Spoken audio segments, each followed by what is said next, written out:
Salutations one and all, it's my review of RWBY Volume 7, Episode 13, The Enemy of Trust, and right off the bat, I was kind of disappointed when this episode ended. It had nothing to do with the episode, and after rewatching a few times, I absolutely freaking love it, but the issue was with my expectations, because this didn't feel like a RWBY finale. I mean, up to the point where the credits started rolling, I'm like, oh, I guess I'm wrong. I guess there was another episode after this. Because there is a space whale here with the third most powerful being in all of existence riding on its back. That's not how you end a volume RWBY. You end it with like, oh, yay, we won the battle, and okay, I guess there's going to be this bigger battle we're going to fight sometime next volume, but we can do it because we're friends. Not this time. This time they ended it saying, okay, well, the battle's going to start in like 5 minutes, so we all better get ready. How do you even start Volume 8 with this situation? How? Do you just, have them ramming into the space whale in their ship and the whole volume is just them fighting on the whale's back somehow?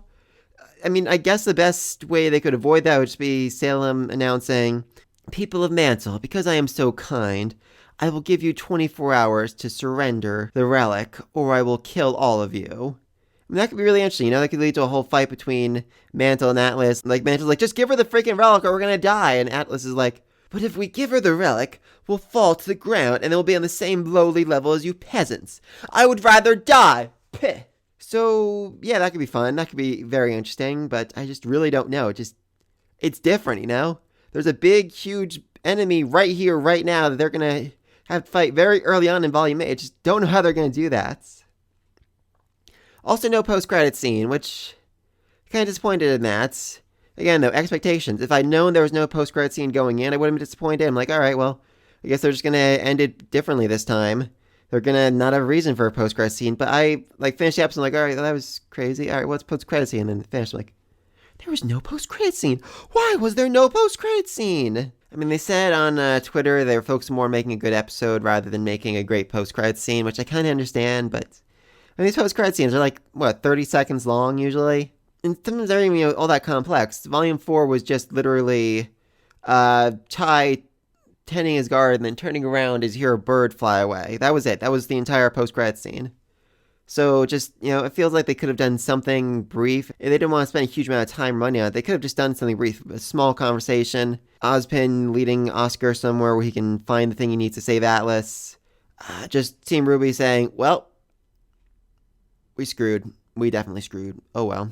Just, something. Just, I don't know. It irks me a little bit, but like I said, despite that, once I rewatched, I realized the episode was absolutely freaking amazing, and I loved it. I mean, for one thing, they somehow turned Ironwood into the greatest villain in all of RWBY. And if you disagree, please fight me in the comments section. I want to hear your debate against that. What villain is better than Ironwood right now? And we have Cinder, who really the entire community hates at this point. She doesn't really have any background or motivation or reason why she does what she does. Emerald is just doing what she does because she's in love with Cinder. Neptune and Tyrion are both just psychopaths who love destruction. Hazel is murdering children because he's mad at Ozpin for letting his sister get killed. Because she was just a child. Whole lot wrong with that.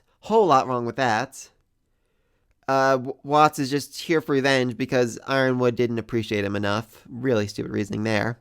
But Ironwood, here is a character who we've seen fall, who we've seen break down. Going from being, a caring, loving leader of his people to a guy who shot a child. He shot a 14-year-old boy point blank. No reason he had to do that. He could have restrained him. He could have tied him up. He could have just shot him in the leg and said, here, that way you can't run away anymore. Guards come in and arrest this kid. But no, he chose to shoot him because that was the most convenient method of getting him out of the way. That's straight up villain behavior right there. Also, don't forget, second episode of this series, the first time we saw Ironwood this volume, he fell to his knees in front of Oscar. He almost worshipped him. He's like, please, great Ozpin, tell me, what I'm doing right? What should I do? And in just the span of 12 episodes, he went from that to shooting him, to straight up murdering him. I mean, that's insane, and his line is absolutely freaking badass. James, to my friends call me. To you, it's General.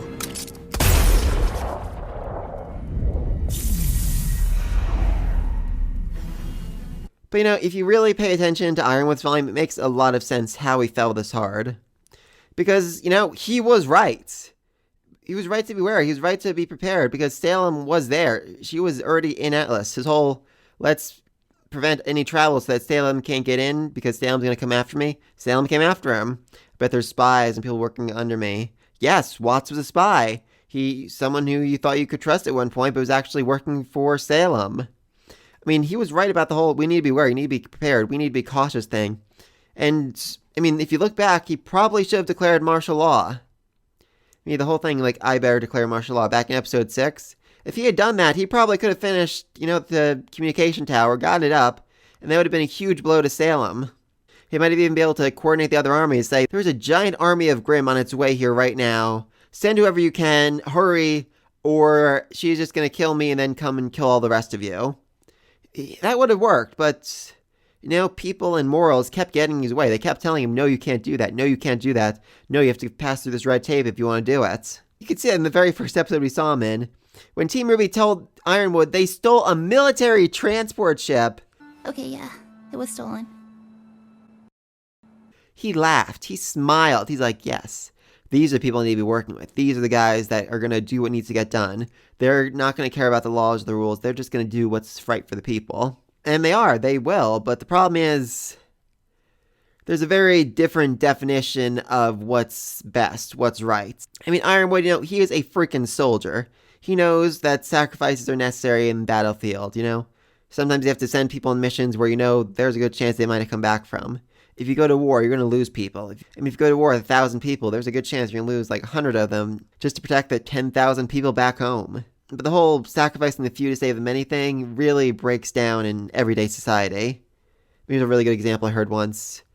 Would you, right here, the person watching this, kill one healthy person to use his organs to save 5 sick people? I mean, if you're thinking like Ironwood, military, like necessary sacrifices for the greater good, you're like, yes, obviously we should do that. But if you're thinking like a rational human being, you're going to say, no, don't do that. That's crazy. So a very different mindset right there. And then when Ironwood finds out that he lost the Maiden powers, he really loses it.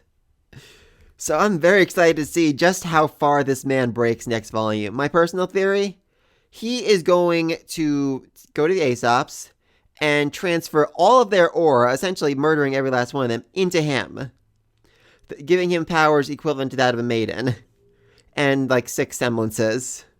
And I see Team RWBY going to Ironwood like, hey, Ironwood, you gotta team up with us. We gotta work together in order to get this done. And then Ironwood just raises his hand and says, stop. And they all stop. And they're like, wait a minute. That's Marrow's power. Why do you have Marrow's power? And he starts laughing maniacally because, putting 6 souls inside one human body is not good for your mental health. I just think it'd be absolutely amazing way of just showing his descent into madness and his whole, just do whatever you need to do to win the war mindsets. I think that'd be amazing. All right, next up, let's talk about Oscar, because this was a very good episode for him, but didn't start off well. I mean, seriously, the whole first 5 minutes, it was just him running away and getting exhausted, having no endurance whatsoever, while Team Juniper is basically running laps around him. It was so sad. I mean, his big move against Neo was literally holding on to her leg so she couldn't run away. That was just absolutely freaking pathetic. I mean, seriously. It didn't even work, because she was just made of glass. It was just a glass duplicate, but still. That was just really pathetic. And then he lost the lantern. But then he goes to see Ironwood, and this position he's standing in, it just screams Ozpin right there. To the point where James asks, and whom do I have the pleasure of speaking with? I don't know. I honestly don't know if somewhere along this way Ozpin just took over, and we just missed that. But, then he says, no, it's still me. I'm just way more suave than I used to be. Also, very smart of him not to correct Ironwood about how he chose not to bring the lamp down. I don't think he would have been happy learning that Oscar lost the relic. And honestly, Oscar just did a really amazing job trying to convince Ironwood. It didn't work, but he did a great job, He was calm and reasoned. He didn't go down there to challenge Ironwood to a fight. He had no chance of winning because he knew that's exactly what Salem wanted, for them to battle and them to fight one another. And oh my god, this line he says here is so freaking badass. And you're as dangerous as she is, James. I mean, it's definitely true. If Ironwood really has fallen this far, if Ironwood really is willing to do whatever it takes to beat Salem, then he really is no better than her. Anyway, then Oscar starts falling and Ozpin wakes up, I guess. I'm really not sure what happened with his staff here. It just started glowing and turning. He said back in volume 5. Yeah, Osmond said back in volume 5 that staff had tricks that he hadn't yet shown. I mean, when it started to, gears started turning like that, I'm like, oh god, is this time travel? Is he going to rewind time as he goes back to when he was talking to Ironwood or something like that? But no, instead it just seemed to activate his magical abilities. I'm curious if the staff, gave him magic or activated the magic that was sealed inside him or what it did. I'm just really not sure. I mean, when he first transferred into his first host, he was able to have access to all his powers fairly immediately, so I just really don't know what this whole gear-turning thing did for him. I'm just really curious about that. And then Osmond just gave this really great speech about the meaning of fear and what it does to people, and how just fear is the motivation for all of what's happened this volume. Ironwood is afraid of Salem, afraid of losing again like he did when Beacon fell. RWBY was afraid this volume of what would happen if you told Ironwood the truth. I can definitely argue Cinder's afraid of going back to who she used to be. I'll get into that in a second. But also about just how fear can be a good thing. How it can motivate you. How it can make you better. While Oscar's falling, he puts the staff away. Even though he told Ironwood that the staff calms him down when he's afraid. So they put it down now because he wasn't afraid. Even though he's falling, he was strong. He was confident. He knew he'd be okay because he had the magic. He could feel the magic flowing through him. And he realized, Ozpin's back. I love that. Osmond tried to start an apology, but he said, no, stop. All I want to know is how we save Atlas. Which is a very, very good question, and probably one requiring a very long answer. I mean, I don't think there's any, easy plan that can say, all right, we just need to go find the Rock of Truth, and it will give you all the power you need to defeat Salem. I don't think that's how it works. I mean, I'm sure Ozpin has a plan on what to do. I'm sure he has an idea or strategy or something he can use. I'm just kind of curious how he's going to play, what role he's going to play next volume. It seemed like being off on his own for a bit, doing his own thing, trying to get certain steps accomplished for the battle against Salem, while Team RWBY's off doing their own thing. I'm just not sure. That could definitely be interesting, though. I'm glad Ozpin was gone for a while, though, because I think it really gave Oscar a chance to grow up on his own, to become his own person without someone just, standing over his shoulder this whole time. I really like that. Anyway, then we got Juniper fighting Neo, and this fight was freaking hilarious because Neo was literally just playing with him, just toying with him. She is so much stronger than that literally nothing they throw at her can even put a dent in her. Except John's shield. The bounce back shield, that was actually pretty cool. She didn't expect that. I'm guessing she saw them fighting in the Vital Festival way back when, so she thought she had a grasp on their powers and didn't know that John's shield got an upgrade that can throw her back 20 feet. That's very similar to her own glass mirrors deflecting attacks, so I like that. Kind of, fighting fire with fire. I thought that was really cool. Also loved her disguising herself as Nora. I really thought she was going to go as Pyrrha, she was going to just dress up as Pyrrha, and no one in Juniper could lay a hand on her because of it. Their plan did work for Ren, at least. He was unable to hit her because, she looked like Nora, and that just hurt him so much, at the point where he was actually crying in the next scene. And I'm just really not sure exactly what his character arc is supposed to be this volume. I mean, then after this, he's all depressed, we weren't ready to become huntsmen. We wanted the lamp or the staff, and he starts screaming at Nora, and I'm like, what the heck happened to you, Ren? Also, you guys might not have been ready to become huntsmen, but Team RWBY just beat the Aesop, so I think they were ready. Anyway, then Neo escaped with the relic, and just all happy smiles and dancing, until she gives it over to Cinder, and she doesn't even get a thank you, and she's really upset about that, because she really thought that this, serial killer, deranged lunatic was going to be more grateful. Some people. Anyway, speaking of Cinder, I think we've actually gotten a bit of backstory for her. In her battle against Winter, she says, you Atlas elites are all the same. You think hoarding power means you'll have it forever, but it just makes the rest of us hungrier.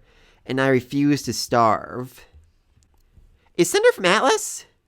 Was Cinder born and raised in Atlas? Was that the life she lived? Because that felt like a personal speech. That was how she lived, under the thumb of the Atlas elite, living down in Mantle, where she was hungry and starving and weak and helpless. And since then, she's just been afraid of going back, afraid of being that helpless little girl she used to be back then. I'm really not sure. That'd be a very interesting way of hinting at her backstory. And we got a whole nother volume in Atlas. I'm sure Cinder has time to do a monologue I was born and raised down in Mantle, But unlike those ants, I got strong. I took the power for myself, and now I'm going to sit here and watch as they all burn, or something like that. Some evil villain monologuing. Anyway, so yeah, her battle against Winter and Penny was pretty good. But like I said in my review last week, they really kind of limit themselves because the frail Winter Maiden is literally in the room right next to them. Though thankfully, Cinder decides to take the fight outside, which did not see that coming. Also, I really gotta question the 20 layers of security to get into this room, only for it to have like a window. Like, I feel like it'd be way, way easier for someone just to, break in from outside to steal the Winter Maiden. Just saying. Loved this exploding sword technique she used on Penny. That was freaking awesome. And then Winter showed up riding a freaking Sphinx something. I did not know she had access to that kind of summoning, but I'm glad she does, because it was absolutely freaking amazing. Even though Cinder managed to kill it fairly easily. And destroy her aura. And of course, Penny's going to save Winter, even though Winter doesn't want it, saying that her life doesn't matter. Yes, Winter, your life does matter. The community does care about you. Penny cares about you. Winter cares about you. Willow cares about you. Whitley probably doesn't care about you. And then we finally hear Freya talk. We finally meet the Winter Maiden. And it turns out she has dementia and has no idea who she is. But is still an absolute freaking badass. Catching Cinder's grim hand and stating that she has a job to do. Before unleashing more power than we have seen from any of the Maidens so far. According to Winter, this is the work of a fully realized Maiden. Which means that Cinder, despite all of her complaints about wanting more and more power, has barely tapped into a fraction of the power she can actually wield. She's like, I want the other Maiden's powers so I can be stronger. I'm like, or you can just train, Clearly you haven't reached your limit yet. Clearly there's still more room for you to grow using the powers you already have. Just saying. I mean, given Freya's age, I could say she's been a maiden like maybe 50 years. Young girls got it, so let's say she got it in her 20s. She's at least 70 now, so yeah, I could definitely say she's been a maiden for at least 50 years here. That's a lot of time to practice the powers. I'm also going to assume she was a soldier. She worked for the Atlas military at some point, given her commitment to protect the power of the Winter Maiden, to keep it safe, even when she already has dementia. And now she's reached a point where she's like, all right, this is the end for me. I'm ready to pass it on. I'm ready to end it. And Penny almost tries to stop her. Man, if you do that, I know. I have a hard time remembering, but I remember that. And it's just such a beautiful moment between these two. Freya just so willing to accept her death for the good of Mantle, for the good of the world as a whole. She's being a good soldier all the way to the end. And then Cinder shows back up and looks like things are bad. But even with her aura shattered, Winter is still able to fight Cinder. I think it's so amazing. And then she quickly realized the situation. Cinder's right there. She has no means of stopping her. I mean, she can fight her for a little bit, but she has no aura, so she can't use her semblance, so she can't win that fight. Penny's with the Winter Maiden. She's protecting her, but if she leaves to help her fight Cinder, then Cinder will just go after Winter Maiden and kill her and steal the powers for herself. The aura transfer machine is broken, so essentially Penny needs to become the Winter Maiden. That's what's going to happen. And Winter is disappointed by that because she thought that was her destiny.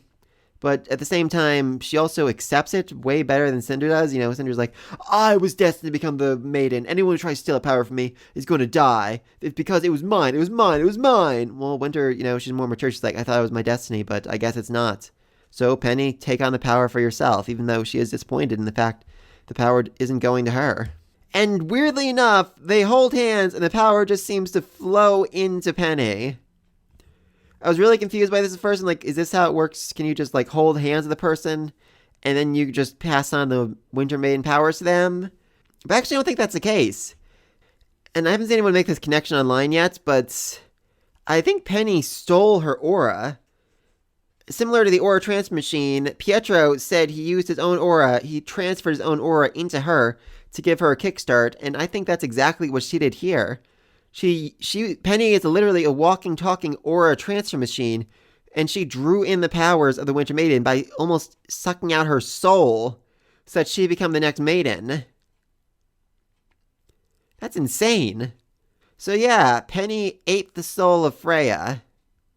That's interesting and disturbing and terrifying. It also means Penny can eat the soul of anyone else she wants to, if the person allows it. So my whole theory, Ironwood was going to steal the aura of all the Aesops to become a Maiden himself, essentially. Then Penny might also have the ability to do the exact same thing. Like, maybe not all of it, but imagine, like, Team RWBY sharing their aura with her, like 10% of their aura, part of their souls with her so that she can have more power, so that she can put a better fight against Salem. That could be interesting. I'm not sure about that. Also, her eyes are green. Her eyes are green fire, despite the fact she is the Winter Maiden. So I guess that really destroys the theory that's, the eye color is related to the season. No, it's related to the person's own aura. And she really just does look absolutely freaking amazing. I love that. And then Cinder goes through a very wide range of emotions, from shocked disbelief that she lost the power, to fury that she lost the power, to surprise that RWBY's there, to wanting to murder RWBY, to realizing, oh dang, RWBY can murder me with her eyes, to running away. Love that. Also love that RWBY actually got, physically exhausted using her silver eyes. I mean, it does show, power isn't OP, it is limited in a certain way, and she can't just wield it willy-nilly. Though I'm a little disappointed because it looked like after her encounter with Salem, she couldn't use her silver eyes again. Like, they flickered out of control, so I thought maybe, they were broken for a little bit, but I guess they're working. I mean, if that's the case, I'm not really sure why they had them flicker like that, but maybe we'll find out more about that later. Anyway, then Penny comes to the realization that Freya's dead because, she ate her soul. And this just really hurts her soul, and RWBY has to comfort her. Because despite their limited interaction, Penny really did like and care about Freya. And I really do love Winter's line here. She's part of you now. Which, yes, very true. I'm actually kind of curious if Penny is going to start painting. If Penny's become an artist now, because, that was like the one characteristic we saw of Freya. She was an artist. She drew. She was an artist. She had a whole bunch of paintings around her room. So definitely being an interesting way of, showing that Freya's soul is still partly live inside of Penny by showing Penny develop an interest in art or something. I think it'd be interesting. Also, Winter just looks absolutely freaking amazing with her hair down. And even this state she's in, even, all black and blue, cut up, burned, she still suggests they surrender and comply with the general's orders. And when they refuse, she tells them they should run. And even when they refuse, she's like, hey, listen to me. You see how wounded I am? I will still beat you. And, she's still the loyal soldier, still following the orders. And I've seen a lot of hate for her online for siding with Ironwood in the situation, but in her defense, she does not know how crazy Ironwood's gotten. I mean, this whole, let's bring Atlas in the sky plan, it's not a terrible plan. It will result in a lot of deaths of all the people in Mantle, all the people who are still left in Mantle, but it's not a terrible plan. I think when she finds out he attempted to murder a 14-year-old boy, then she's going to have some second thoughts. Yeah, that's going to be problematic for her. I think once she realizes just how truly insane Ironwood has become, she will turn against him and she will join Team RWBY, or she'll take over, become the new director, leader of the military, headmaster of the academy, whatever is still remaining in Atlas by the time Salem's done with it. And then we just get this absolutely beautifully amazing shot of Weiss and RWBY comforting Penny, and it's just so sweet and adorable. And Pietro is just so proud of his daughter that she finally has friends, the people that treat her like a real human girl. And it's just so sweet and so adorable, and I freaking love it. Also, really curious what Ironwood's reaction to be when he finds out that Penny took the Winter Maiden's powers and then fled. I'm assuming it's going to be something along the lines of, what do you mean she fled? She's a freaking machine! Order her back here! Something like that. It's become very obvious this volume that Ironwood definitely doesn't consider Penny a real girl, and basically treats her as a tool. So that'll be fun. Anyway, Watt's still alive, surprisingly enough, and Team RWBY is very sad. And then Salem shows up on a freaking space whale looking absolutely terrifying, which I do just love. Because not only does it fit in the whole, Penny as Pinocchio thing, but in the very first episode, there was a whale on Pietro's shelf. I saw this, I'm like, oh, that's funny, it's just emphasizing that he really is Pietro, he is Geppetto, the guy that gets eaten by the whale. No, it was foreshadowing, there's a freaking whale on its way to come murder all of us. So yeah, that's very, very bad, and there's a fairly good chance Penny and Pietro could end up dying to the whale. Definitely think after seeing Freya's self-sacrifice there, Penny might end up doing the same down the road. She might be like, Freya sacrificed her life to give me this power, and now I'm sacrificing my life to save you, my friends, or something like that. Then Crow, for some reason, let himself get arrested. Oh, and Robin's okay. But I'm not really sure why Crow let himself get arrested. He is a bird. He can fly away. And his whole bird thing is magic, so even if the cuffs somehow prevent him from using his semblance, he can still fly. He can still turn into a bird right here, right now, get out of the cuffs, turn back into a human, break Robin out of her cuffs, and then just fly away. I'm assuming he let himself get arrested because, he kind of whole swore revenge on Ironwood thing last volume. So he's going to, get arrested, eventually be brought in front of Ironwood, and then confronts him there. And if he doesn't like his answers, he's going to kill Ironwood or something. I feel like he had to have a reason for letting himself get arrested, just saying. Some people online arguing, oh no, he's just so heartbroken that he can't put up a fight. But, he swore revenge on Ironwood. That was the thing he did. That was the last thing he said to Clover as he lay dying. I can't imagine, he kind of just gave up the whole revenge plan in the last 20 minutes. That would be very weird. I do love the comforting hand Robin gives to him. Such a sweet moment between the two of them. I could definitely see them working well together next volume. They seem like fairly similar characters. I feel like they would really get along. And I'd be very interested in seeing just how that happens, what they end up doing. What role they end up playing together. I'm sure people would be very, very upset if Crow ends up dating Robin. Personally, I'm still ticked he didn't, have like a single conversation. He had one single conversation with Winter this entire volume about almost nothing. The first time he saw her in Volume 3, they got into one of the most epic fights we'd seen in all of RWBY. Even RWBY Chibi shipped them together, and yet they had no interactions this whole volume except that one time. I'm not even sure if she knows that he quit drinking. That's kind of a big deal for her, She hates drinking because of her mother, so if she finds out he quit drinking, that would be a really interesting conversation. I wish we'd gotten that. The song over the credits was really great, and I thought it really summed up this volume pretty well. Just about, how the fear is inspiring people and making them the worst of themselves, and how the fear is turning them things they hate the most. Ironwood feared Salem, and now he's become almost as bad as her. Cinder fears going back to the life she used to live, the life where she was poor and weak and helpless. RWBY was afraid that Ironwood learning about Salem would make him go crazy, and hey, it made him go crazy. Well, it was one of many things that made him go crazy. I'm going to talk more about that in another video coming up, but yeah, so overall, like I said, really great episode, though it just felt so different from a RWBY finale. Seriously, like I said, up until the credits started rolling, I really thought there was another episode after this. I really thought there'd be some kind of conclusion, something like RWBY would use her silver eyes to scare off the army and they'd buy themselves a few days. Or they would flee Atlas with the staff and the lantern so that Salem would chase after them and Atlas would be spared. Or they would do this or they would do that. But no.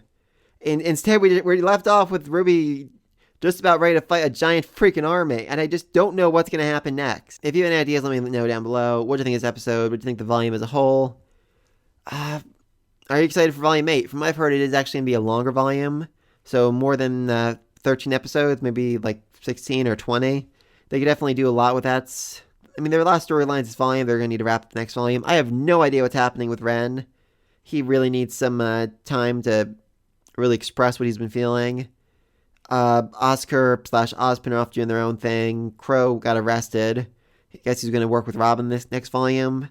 Maybe go against Ironwood. Ironwood's just absolutely insane. No idea what he's going to do. The Aesop still need to wake up, realize we lost to a bunch of kids.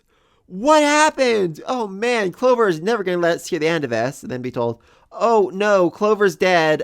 Crow killed him. It was Crow's sword. I'm going to think they're going to assume it was Crow who did it. Which leads to a lot of issues on their part. Like I said, I think there's a good chance Ironwood might just steal all their souls. Penny's the new Winter Maiden. So that's going to be fun. Like I said, Freya took 50 years to master her powers. But maybe some of that mastery and experience will pass through since Penny basically ate her soul. RWBY versus Salem, maybe? I feel it's too early. I'm honestly not sure anymore, though. I definitely think there's going to be something, the whale, Pietro, Penny, they're going to get eaten. Maybe they're going to fight the whale from the inside, or something like that. Just let me know down below. Be sure to like, subscribe to my next video. My reaction video is coming up Saturday, along with 2 compilation videos I'm currently working on. Just some of my favorite moments from the volume. And then I have next week or the week after, I'll do videos on things I loved and things I hated from RWBY. So be sure to like and subscribe if you miss any of that. And until then, Peace.